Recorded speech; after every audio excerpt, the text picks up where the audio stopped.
Hello everyone, Assalamu alaikum and welcome to my YouTube channel. আপনারা সবাই কেমন আছেন? আশা করি আপনারা সবাই ভালো আছেন।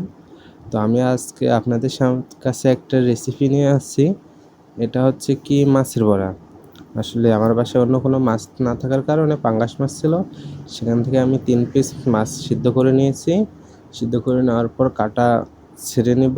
এরপরে অ্যাড করব 3টে কাঁচামরিচ, 2টো রসুন আর এক ডাল ধনেপাতা। এরপর এগুলা দিয়ে ব্লেন্ডার করে নেওয়া শেষ করার পর এখানে অ্যাড করব হলুদ গুঁড়ো, স্বাদ মতো লবণ, গরম মশলার গুঁড়ো অথবা আপনাদের বাসায় যদি গোলমরিচের গুঁড়ো থাকে আপনারা সেটাও অ্যাড করতে পারেন, এটা কোনো ব্যাপার না। এরপর এটা মাখিয়ে নেওয়ার পর প্যানেলে তেল বসিয়ে দিব।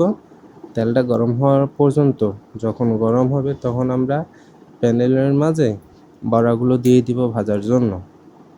এই তো দেখতে পাচ্ছেন আমরা প্যানেলে বড়া দিয়ে দিছি। এরপর বড়াগুলো এপাট ওপাট করে ভালো করে লাল করে ভেজে নেওয়ার লাগবে। চুলা মিডিয়ামে রেখে বড়াগুলো এপাট ওপাট ভালো করে চেপে চেপে ভেজে নেওয়ার পর বড়াগুলো উঠিয়ে নেব। উঠিয়ে নেওয়ার পর আমাদের এবারে করার লাগবে পেঁয়াজ কুচি, রসুন কুচি এবং ধনিয়া পাতা। এগুলো দিয়ে একটু পরিমাণ পানি দিয়ে ব্লেন্ড করে নেব। ব্লেন্ড করে নেওয়ার পর এবার আমরা এটি ঢেলে নেব। তারপর কড়াইতে তেল দিয়ে দেওয়ার পর এখানে আমাদের তৈরি করা মশলাটা দিয়ে দিব এবং এখানে অ্যাড করব স্বাদ মতো লবণ, পরিমাণ মতো হলুদ এবং সামান্য মরিচের গুঁড়া।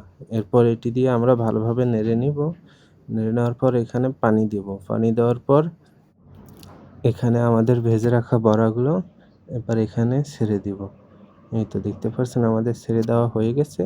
এবার ঢাকা দিয়ে দিব। ঢাকা দেওয়ার পর এই তো দেখতে পাচ্ছেন যে বড়ার কীরকম লুকটা এসে গেছে। এবারে এখানে আমরা একটু ভালো করে নেড়ে চেড়ে নিয়ে নিব। তারপর এই তো লুক এবার নামিয়ে নেব। এই যে দেখেন আমাদের ফাইনাল লুক। এবং এটা দিয়ে ভাত খেতে যে পরিমাণ মজা হয়েছে বলা অসম্ভব।